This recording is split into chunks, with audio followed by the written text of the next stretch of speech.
வணக்கம், welcome to Chitra Murali's kitchen.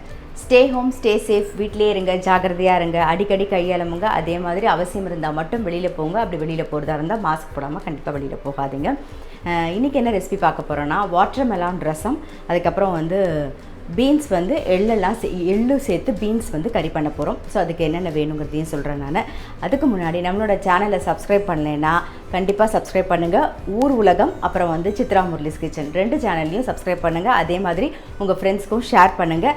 இன்ஸ்டாகிராம்லேயும் page இருக்குது, அதுவும் ஃபாலோ பண்ணுங்கள். இப்போ வாட்டர்மெலான் ரசம் எப்படி வைக்கிறதுன்னு பார்த்துலாம் வாங்க. அடுப்பில் பாத்திரம் வச்சுருக்கேன். அதில் புளி தண்ணி, ஒரு சின்ன நெல்லிக்காய் சைஸில் புளி கரைச்சி வச்சுருக்கேன். நீர்க்க அதை விடுறேன். மஞ்சள் பொடி கொஞ்சம், ரசப்பொடி 1 டீஸ்பூன், இதெல்லாம் சேர்ந்து ஒரு கொதி வரட்டும். ரசத்துக்கு புளி தண்ணி கொதிக்கட்டும். அதுக்குள்ளே இந்த பக்கம் கடாய் வச்சுருக்கேன், அது காஞ்சிருக்கு. நம்ம பீன்ஸ் கறி தான் பண்ண போகிறோம். அதுக்கு 1 டேபிள் ஸ்பூன் எள்ளு நான் வறுத்துக்கிறேன்.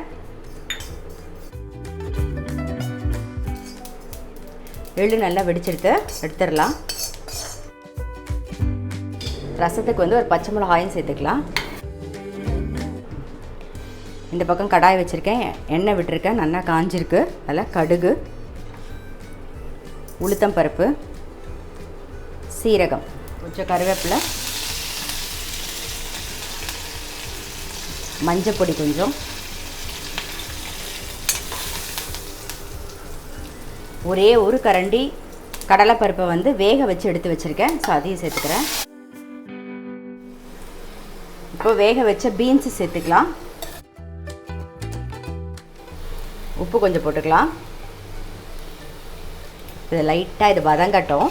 அதுக்குள்ளே என்ன பண்ண போகிறோன்னா, நம்ம வறுத்து வச்சுருக்க எள்ளு, அப்புறம் காரத்துக்கு ஒரு 4 வரமிளகா, தேங்காய் ஒரு 3 டேபிள் ஸ்பூன் தேங்காய், ஒரே ஒரு டேபிள் ஸ்பூன் கொத்தமல்லி, இதை நம்ம கோர்ஸாக அரைச்சி எடுத்துன்னு வந்துடலாம்.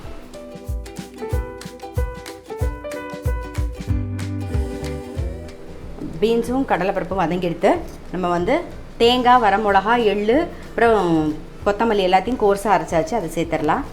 காரத்துக்கு வரமிளகா தான். இப்போ நம்மளுடைய பீன்ஸ் எள்ளு போட்டால் கறி ரெடி ஆகிடுது. அதை ஆஃப் பண்ணிவிடுவோம். இந்த பக்கம் ரசத்துக்கு புளி தண்ணி வச்சுருந்தோம், அது நல்லா கொதிச்செடுத்து அதில் கொஞ்சம் கருவேப்பிலை சேர்த்துப்போம். அதுக்கப்புறம் பருப்பு தண்ணி சேர்த்துக்கலாம். இது துவரம்பருப்பு, ஒரே ஒரு 2-3 டேபிள் ஸ்பூன் துவரம்பருப்பு வேக வச்சு அந்த தண்ணி தான் சேர்த்துருக்கேன். இப்போது கொஞ்சம் வெல்லம் சேர்த்துக்கலாம். தேவையான உப்பு, அதுக்கப்புறம் வாட்டர்மெலான் ஜூஸ் எடுத்து வச்சுருக்கேன். நல்லா ஒரு கப் எடுத்து வச்சுருக்கேன். நம்ம ஏற்கனவே பருப்பு தண்ணி விட்டுருக்கோம். ஸோ இப்போ தண்ணி நம்ம விடுவோம் இல்லையா, அதுக்கு பதிலாக இந்த ஜூஸை விட்டு அதுக்கு தகுந்த மாதிரி கன்சிஸ்டன்சி மட்டும் பார்த்துக்கணும், அவ்வளோதான். நுரைச்சி வரும்போது ஆஃப் பண்ணிடலாம். இழுப்பக்கரண்டியில் நெய் விட்டுருக்கேன், நல்லா காஞ்சிருக்கு. நம்ம ரசம் பாருங்கள், இந்த பக்கம் நல்லா பொங்கி வந்துடுத்து. ஆஃப் பண்ணிவிடுவோம். ரசத்துக்கு தாளிக்கலாம். கடுகு, சீரகம், கொஞ்சம் கருவேப்பிலை,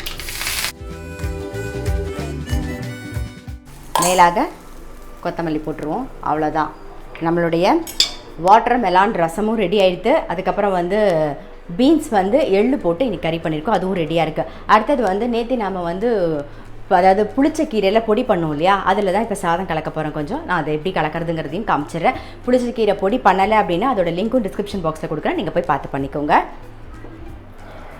இப்போ புளிச்ச கீரை பொடியில் சாதம் கலக்க போகிறோம். அடுப்பில் கடாய் வச்சு நல்லெண்ணெய் விட்டுருக்கேன். கடுகு, உளுத்தம்பருப்பு, கடலைப்பருப்பு, அப்புறம் கொஞ்சோண்டு கருவேப்பிலை,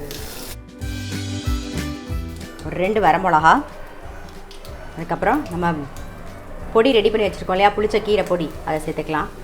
நம்ம எவ்வளோ சாதம் கலக்க போகிறோமோ அதுக்கு தகுந்த மாதிரி நீங்கள் பொடி மட்டும் பார்த்து போட்டுக்கோங்க. இப்போது மிக்ஸ் பண்ணிவிட்டு ஆஃப் பண்ணிட்டு நம்ம ரைஸை கலந்துட வேண்டியது தான். பாருங்கள், இந்த மாதிரி வரும், அப்போ தான் நல்லாயிருக்கும். இது பாருங்க, அவ்வளோதான். ஆஃப் பண்ணிட்டு நான் எடுத்து வச்சுருக்க சாதத்தை கலக்கிறேன். கொஞ்சமாக உப்பு சேர்த்துக்கலாம்.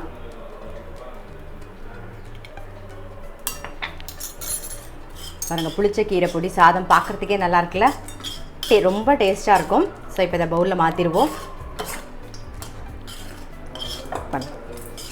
இது வந்து நீங்கள் என்ன பண்ணணுன்னா சாப்பிட்ற சமயத்தில் சின்ன வெங்காயம் இருக்கு இல்லையா, ஒரு 4-5 சின்ன வெங்காயத்தை நல்லா பொடி பொடியாக கட் பண்ணி இதோடு அப்படியே மிக்ஸ் பண்ணிவிட்டு சாப்பிட்டிங்கன்னா ரொம்ப நல்ல டேஸ்ட்டாக இருக்கும். ஸோ புளிச்சக்கீரை பொடி சாதம் ரெடியாக இருக்குது. அதே மாதிரி வாட்டர்மெலான் ரசம் ரெடியாக இருக்குது. பீன்ஸும் எள்ளும் போட்ட கறி. நீங்கள் கண்டிப்பாக புளிச்சக்கீரை பொடி பண்ணலைன்னா அதோட லிங்க் நான் டிஸ்கிரிப்ஷன் பாக்ஸ் பார்க்கல, சில பேர் பார்க்காம மிஸ் பண்ணியிருந்தீங்கன்னா நான் லிங்க் வந்து டிஸ்கிரிப்ஷன் பாக்ஸில் கொடுக்குறேன். பார்த்துட்டு கண்டிப்பாக பண்ணி பாருங்கள், ரொம்ப நல்லா டேஸ்ட்டாக இருக்கும்.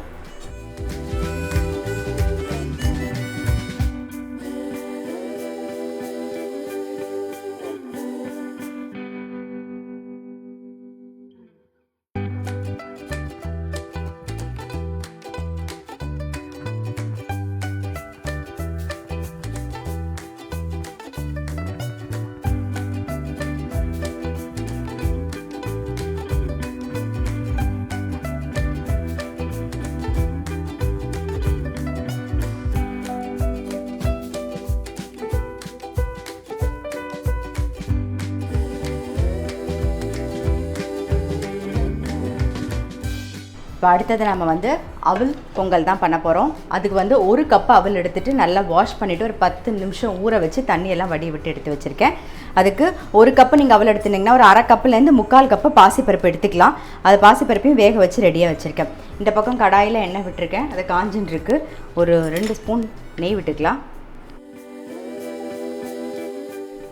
எண்ணெய் காஞ்சிடுத்து. மிளகு, சீரகம், முந்திரி பருப்பு, இஞ்சி வந்து ஒரு 1/2 இன்ச் கட் பண்ணி வச்சுருக்கேன், ஒரே ஒரு பச்சை மிளகா, கொஞ்சம் கருவேப்பிலை.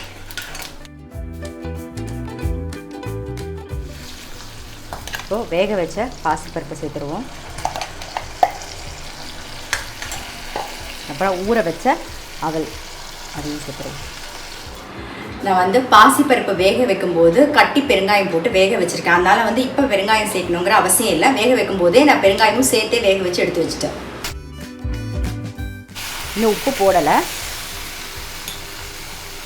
தேவையான உப்பு.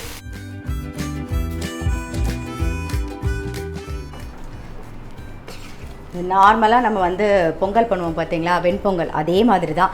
நம்ம பாசிப்பருப்பை மட்டும் வேக வச்சு வச்சுட்டோன்னா அவல் இருந்துன்னா டக்குன்னு ஊற வச்சு ஒரு வித்தின் மினிட் நம்ம பண்ணி முடிச்சிடலாம். டிஃபன் அப்படின்னு அவங்க பசங்க கேட்குறதுக்குள்ளே நம்ம இதை பண்ணிடலாம். அதனால ரொம்ப ஈஸி, சிம்பிள் தான். அவல் வந்து ஒரு 10 நிமிஷம் ஊறுனா போதுங்க. பாருங்கள், நல்லா சேர்ந்து வந்திருக்கு பாருங்கள், தெரியுதா உங்களுக்கு?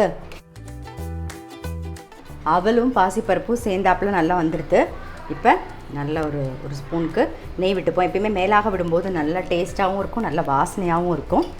அவ்வளோதான், நல்லா மிக்ஸ் பண்ணிட்டாச்சு. நம்மளுடைய அவல் பொங்கல் ரெடி ஆகிருக்கு. இதுக்கு தொட்டுக்கிறதுக்கு நான் இன்றைக்கி தேங்காய் சட்னி அரைச்சி வச்சுருக்கேன். தேங்காய் சட்னி எப்பயுமே நான் வந்து அரைக்கிற மாதிரி தான். அதாவது காரத்துக்கு பச்சை மிளகா, அப்புறம் ஒரு 4 முந்திரி பருப்பு, 1 கப்பு தேங்காய், கொஞ்சோண்டு இஞ்சி, உப்பு சேர்த்து அரைச்சி வச்சுருக்கேன். இதுக்கு தொட்டுக்கிறதுக்கு தேங்காய் சட்னி நல்லாயிருக்கும். அப்படி இல்லைன்னா வந்து சாம்பார், இல்லைன்னா கத்திரிக்காய் கொத்து, இல்லைன்னா புளி இஞ்சின்னு ஒன்று வச்சுருப்போம்ல, அது எல்லாமே நல்லாயிருக்கும். அதை விட வெத்த குழம்பு இருந்ததுன்னா அது கூட நீங்கள் தொட்டு சாப்பிடலாம், ரொம்ப நல்லா டேஸ்ட்டாக இருக்கும். ஸோ கண்டிப்பாக ட்ரை பண்ணுங்கள். நீங்கள் பாசிப்பருப்பை வேக வச்சு காலையில் வச்சுட்டா கூட டக்குன்னு டிஃபன் பண்ணுறதுக்கு சௌரியமாக இருக்கும். வந்தவொடனே எங்கே வெளியில் போயிருந்தாலோ இல்லைனா அவர் தெரிஞ்சா சரி இது பண்ணிக்கலாம் அப்படின்னு தோணும்போது டக்குன்னு பண்ணுறதுக்கு இது வந்து சௌரியமாக இருக்கும். இன்றைக்கி வ்ளாக் பார்த்துருப்பீங்க, உங்கள் எல்லாருக்குமே கண்டிப்பாக ரொம்ப பிடிச்சிருக்கும். நான் எப்பயுமே சொல்கிற மாதிரி ஸ்டே ஹோம், ஸ்டே சேஃப், வீட்டிலே இருங்க, ஜாகிரதையாக இருங்க, அடிக்கடி கையெலும்புங்க. அதே மாதிரி அவசியம் இருந்தால் மட்டும் வெளியில் போங்க. அப்படி வெளியில் போகிறதா இருந்தால் மாஸ்க் போடாமல் கண்டிப்பாக வெளியில் போகாதீங்க. அது மட்டும் இல்லை, நம்மளுடைய சேனலை இது வரைக்கும் சப்ஸ்கிரைப் பண்ணாமல் பார்த்துட்டு இருந்தீங்கன்னா ஊர் உலகம், சித்ரா முரளிஸ் கிச்சன் 2 சேனலையும் கண்டிப்பாக சப்ஸ்கிரைப் பண்ணுங்கள். அதே மாதிரி இன்ஸ்டாகிராமில் பேஜ் இருக்குது, அதுவும் ஃபாலோ பண்ணுங்கள். நான் அடுத்த வீடியோவில் சந்திக்கிறேன்.